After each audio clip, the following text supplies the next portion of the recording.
Okay, good morning. This week we are back on the farm for an infrastructure catch-up. But before we start, if you haven't hit subscribe, rung the bell, please do so. 8:30 every Sunday morning, our video release. So, farm and infrastructure. We've got a few bits done since we were last here. We've now put that element of concrete in on this lower level, which the levels were a bit awkward there, but that has now enabled us to get that brick nib in, so we can now put the cladding on, put the drip sill on, and finish that cladding on here, and then we can obviously get rid of this horrible soil pipe and put the actual down pipe on. So that works all well. The ACO's picking up the water. We've got a slight slope away from the door, so nothing should get in. And then we've got this difference in levels, because if you remember, we had the tarmac laid there. Then we wanted a curb and a separation for the path around the bio unit.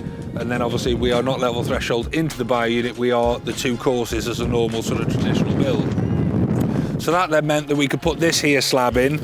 So what we've done is we've cast a curb on the edge, which is almost give us a shutter line to shutter to. So Chris and the boys have done that. And then this here slab has gone in through, which underneath here sits all of our pipe work that is going off and over to the poo tank, and also the clean water that's coming from the guttering that will then go into the pond.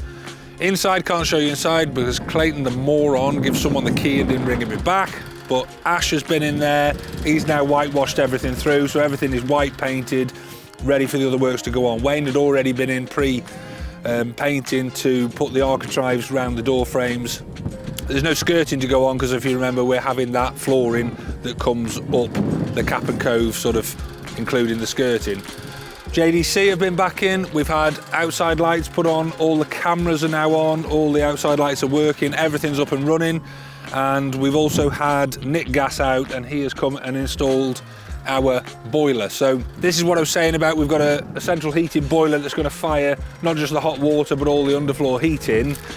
And we've had this as an outdoor one, so this sits here outside, so we're not losing that big space inside because obviously it's a relatively small unit.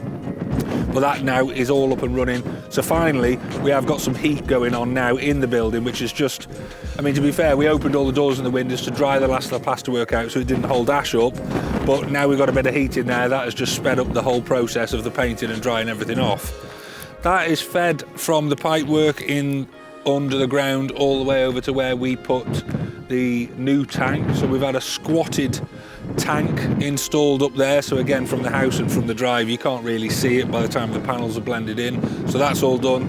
And then the last thing in this section here is the poo tank. Now slightly different, like I said in that last video, it's a slightly different setup than the poo tank that we've done at Boland Tractors, but ultimately it's all the same principles. We've got the poo pipes coming out, we come into a chamber here, and from that chamber we then run into the poo tank, and what runs out the end you're supposed to be able to drink. Clayton's going to try that this time. That there is a soil vent stack that just sticks up, and obviously that lets the tank vent. So we've roughly just landscaped back round it at the minute, but obviously all of this soil has got to be rotivated and capped off properly, and then we'll seed that all up and get that back to be in some form of normality that Papa G can then start mowing up. So other bits that we've had going on, we've had the diggers here. Ditty the digger driver has joined me, and we've been doing some work not just on where the new sheds are going, which in actual fact I'm not going to come to this week because at the moment I may have had a slight change of mind. I know that's not like me, but there might be a slight alteration to do to the plans that we're doing out there. But let's go and have a look at the back. So on this part of the farm, this has become our effective dumping ground while we've been building this bottom end of the farmstead. So all of the topsoil that was originally ripped off the top of the site, that has gone in either this pile or one of them two piles over there. The far pile of material was soil and stuff that we stripped off when we built the house, and the middle pile that we've got, or the bit that we've got left over there, was stripped off when we did, I think, that first building over on that side. So it's become quite a dumping ground for all form of material, including some of the clay that we've ripped off from down here. Now, I haven't really got anywhere to transship that. I want the clay for the cut and fill element of what we're doing where the two new sheds are going, but regarding topsoil, we have an abundance of it. So what I wanted to try and do was, when we sorted all this lot out here, the bund that we're standing on now of the material or the soil that we stripped off this site here is effectively shielding the view of this nice brickwork and this nice shed. So the idea was this has always got to go, and we would landscape this back across this field. Now we need a bit more for up round the house, so obviously we're going to take the better stuff to do and landscape back round the front of the house up there. But this stuff here, and along with the balance of the clay that we're not using on the cut and fill, I wanted to do something else with. So, going way back when we first stripped off for the original pig sheds and the new drive, all of that material had got to go somewhere, and we didn't have any additional land at the time. So we put it here and we created a bund all the way around the side of the site. And then at a later date, we wanted obviously BT to bring a new phone or internet line in. So at that point, the nearest connection point was the telegraph pole over the other side of the road, and they needed to put one pole in on our ground before it come through and connected to the closest point, which is what they've done. So we had to pop a small hole in this here bund, and it just so happens that the hole ended up being where there was a gap in this hedgerow. So the other big problem that we've always had is this is the 15-acre field which has got the brook running through it, which runs from this corner here all the way in an arc and effectively connects into the back of all the drainage systems at the back end of Western Way. The problem that we've had is the 15-acre field is split into two parcels. We've got the big parcel over that side and we've got the smaller section of it here. And the bit between the two has always been that wet that when it matters the most, we can't get any form of machinery, tractors, trailers, no matter what it is, from one side to the other. So what I thought we'd do is the material that we've got left over, because I now want to get this back to a nice finished field where everything looks the absolute bee's knees when you come through the gate, and I want it with grass on it so that we can graze it and do the bits that we want to do, and I want to be able to use all of this at any point of the year. I thought we'd take the opportunity to get that material while I've got the machines here doing the other work. I'd pinch the machines from Fowler and Gilbert, and then we could use them to get this material out, down, and put us another form of access into this here field. So, okay, I've took basically, there was a hole in the hedge, and this is where there was a ditch that run, which brings some of the water from the road. So we're going to pipe that section through here, and we've removed about 5 feet of hedge, or effectively the last bush that was there, because there was nothing in this section except for brambles.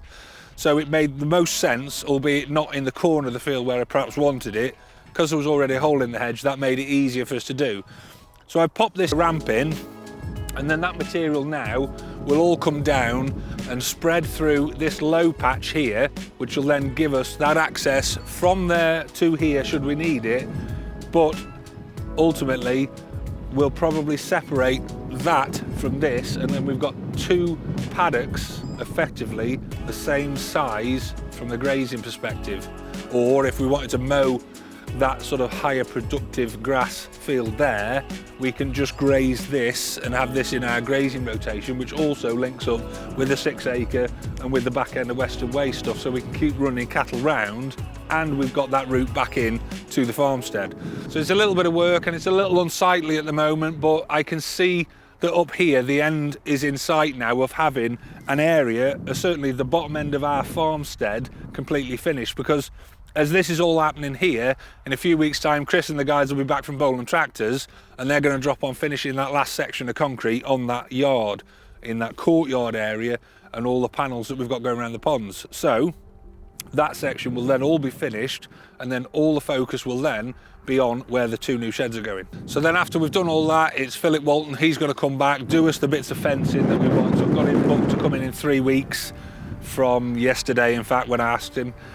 So we've got to get everything ready for when he's coming back. And the last thing really we've got to clear was my harebrained idea behind you. So if I go back about 6 years, I had this idea that I was going to become a millionaire because on Instagram I had seen everybody making river tables with resin. This was at the time when we were doing, or later actually, I did the resin pour countertop in Trent, because I was convinced that that was going to be what I was going to be able to do with my master woodworking skills.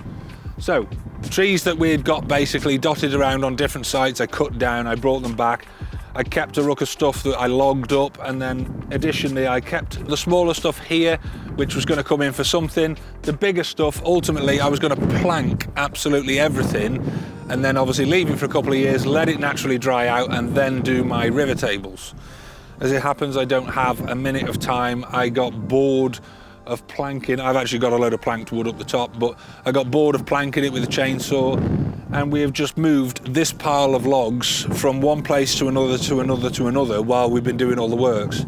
So I finally bit the bullet, and I've told Mark we've just got to get it cleared up now. We're going to log everything and basically have it all for my nice new log burner in the house. So it's probably cost me a small fortune moving this from place to place to place over the last 6 years, but ultimately now I want this bit finished off and, like I say, put back to field. It's time for it to go. So the grueling task now of getting it all logged up, and then obviously it can dry, crate it up, and then it'll be ready for the house along with all the other logs in years to come. So like I say, next week we'll probably come to the infrastructure and the 2 new sheds, and I will have made my mind up exactly what we're doing out there by then. But as for this week, that's it on the farm. If you like what you've seen, hit subscribe, ring the bell, and we'll catch you next time after a very small montage of bits and bobs going on the farm.